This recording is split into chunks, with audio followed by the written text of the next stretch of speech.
Welcome to Fun Facts Daily, your source for just the good stuff.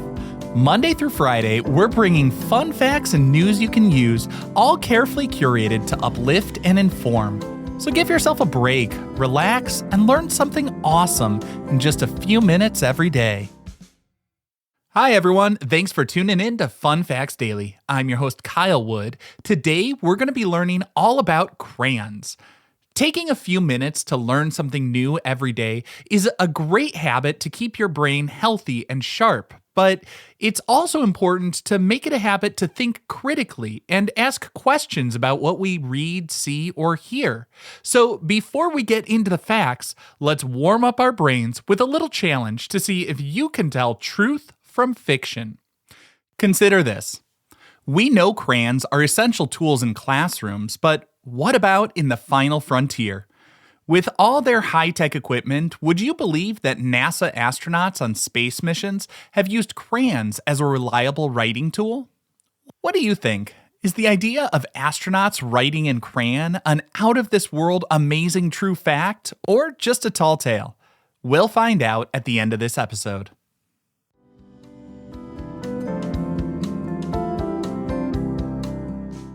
Now for your word of the day. Today's word is pigment.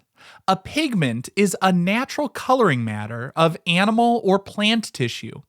In the case of crayons, pigments are finely ground powders, which are mixed with melted wax to give each crayon its unique color. The word pigment comes directly from the Latin word pigmentum, which means coloring matter or paint.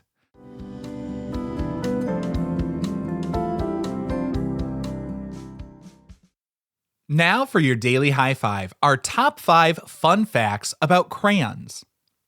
Number 1, the first box of Crayola crayons cost just a nickel.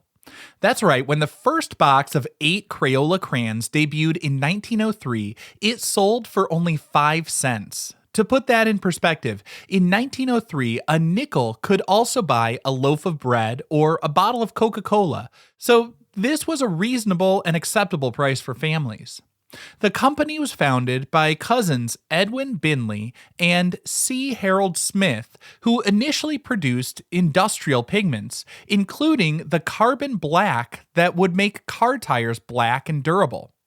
The pivot to children's products was a significant risk, but one that paid off immensely, thanks in large part to Edwin's wife, Alice. Alice was a former schoolteacher and saw the need for safe, affordable, and high-quality coloring tools for children, because the crayons available at that time were often expensive and made with toxic materials. She's also credited with creating the famous brand name. She cleverly combined the French word for chalk, cray, with the first part of the word oleaginous, which means oily, referring to the paraffin wax base of the crayon. This name, Crayola, represents the perfect blend of artistry and science, and launched an iconic brand that would bring color to countless childhoods. Number 2, the scent of crayons is one of the most recognizable smells for adults. If you've ever opened a fresh box of crayons and felt a rush of happy memories, you're not alone. A study conducted by Yale University found that the smell of Crayola crayons is one of the most recognizable scents to adults, ranking higher than both coffee and peanut butter. For many people, the distinct aroma is strongly linked to positive memories of childhood, school, and creativity. This is because our olfactory bulb, which processes smells, has a direct and powerful connection to parts of our brain that handle memory and emotion. This powerful link between smell and memory is often called the Proust phenomenon, named after author Marcel Proust, who described a vivid memory triggered by the taste of a cookie. The signature scent of crayons comes from stearic acid, which is derived from beef fat and is a key ingredient added to the paraffin wax. This waxy substance is essential to the crayon's consistency and durability, and as it turns out, it's also the secret ingredient to an unforgettable smell of childhood. Next up, the world's largest crayon is longer than a school bus. In 2003, to celebrate its 100th anniversary, Crayola created the world's largest crayon.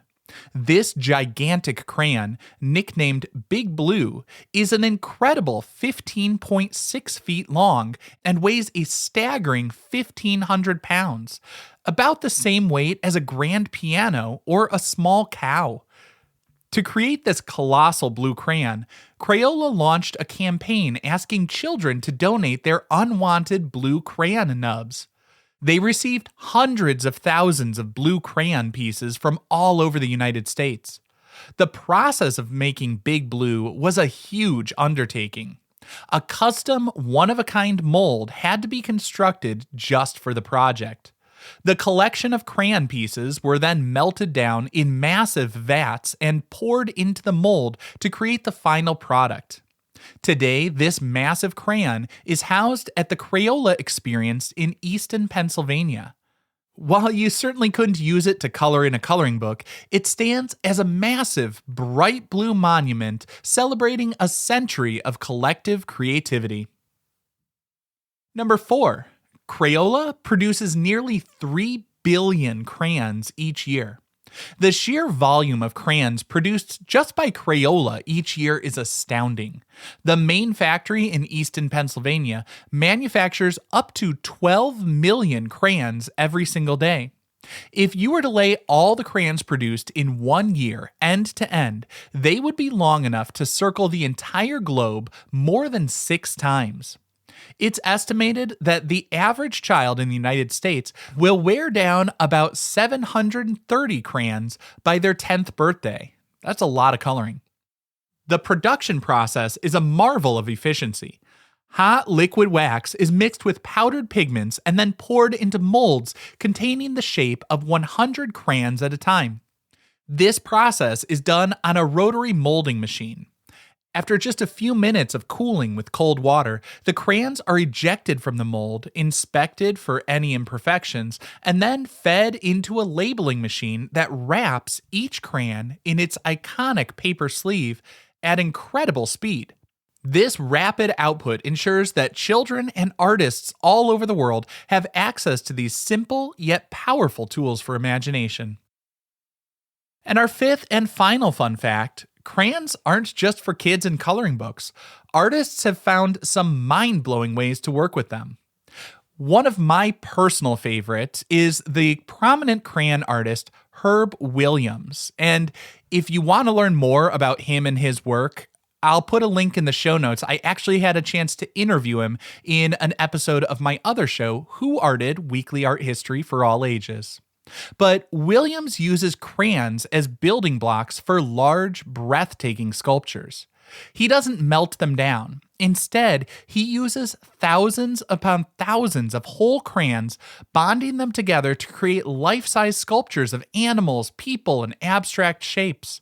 He orders crayons by the pallet, often using thousands for a single project. And his work has been featured in galleries around the world, proving that the humble crayon can be a medium for serious, large-scale art. But it doesn't always have to be large-scale. On the other end of the spectrum, there's another artist making tiny, intricate crayon carvings. Artists like Diem Chow use single crayons to create their work, carving incredibly intricate sculptures right into the crayon tip.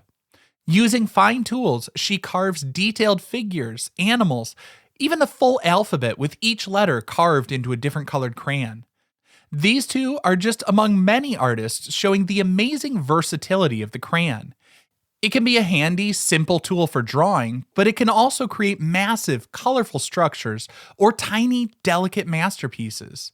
As with most media, the only real limitation comes from the artist's imagination.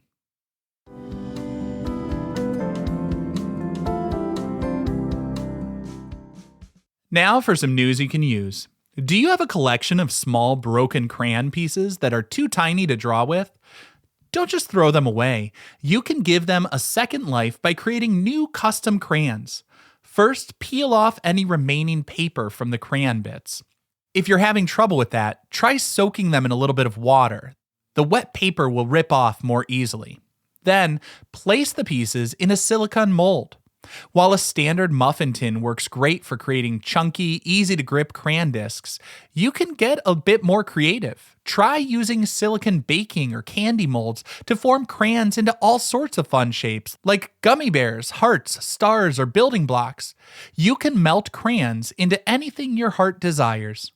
Once your molds are filled with crayon pieces, you can mix colors to create rainbow effects or keep them separate.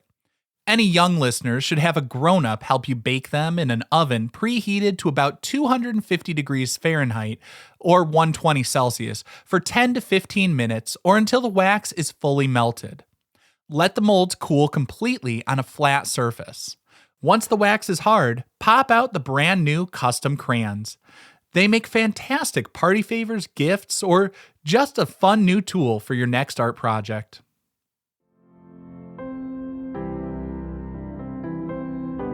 Now for the moment you've been waiting for.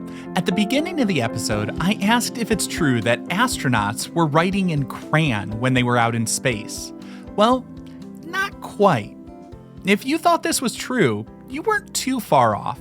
The fact is, astronauts used a very crayon-like tool early in the space program. NASA realized that regular pencils were a serious hazard. In a zero-gravity environment of a spacecraft, tiny particles of flammable graphite dust and wood shavings could break off, floating through the air and get into the astronauts' eyes or lungs, or worse, short-circuit critical electronic equipment. While they didn't use a standard crayon, they did use a grease pencil. Now, a grease pencil is very similar to a crayon. It's made of a hardened wax or grease with pigments, so it doesn't create any dangerous dust. They can work on just about any surface, at any angle, and a variety of temperatures, making them perfect, simple, safe, and reliable tools for making notes in space. Colored pencil is actually very similar to a crayon also. The core of a colored pencil is a pigment, usually with wax as a binder to hold it into that rod with the wood casing around it. And colored pencils have definitely made their way into space. In 1965, the Russian cosmonaut Alexei Leonov performed the first spacewalk in history, and tucked into his spacesuit were specially made colored pencils. So during that historic spacewalk, he also created the first work of art ever made in space. It was a simple but beautiful drawing of a sunrise as he saw it from outer space. Of course, since then, NASA has come to rely more on the astronaut pen, officially known as the Fisher Space Pen. It's a marvel of mid-century engineering designed to write in the most extreme conditions imaginable. It was invented by Paul C. Fisher in the mid-1960s to work around the fact that ordinary ballpoint pens rely on gravity, making them useless in a zero-G environment. The Space Pen's secret is its sealed ink cartridge, which is pressurized with nitrogen gas. This pressure forces a special gel-like ink toward the tungsten carbide ballpoint, allowing the pen to write flawlessly upside down, underwater, on greasy surfaces, and in temperatures from -30 degrees to 250 degrees Fahrenheit.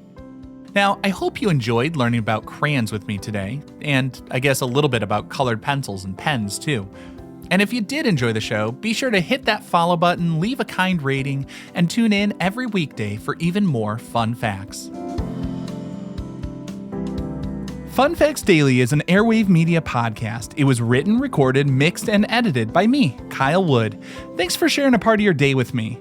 Be sure to follow Fun Facts Daily on your favorite podcast app so you can keep the good stuff coming your way every day. And if you like the show, please do me a favor and leave a kind rating, review, or just tell your friends about it.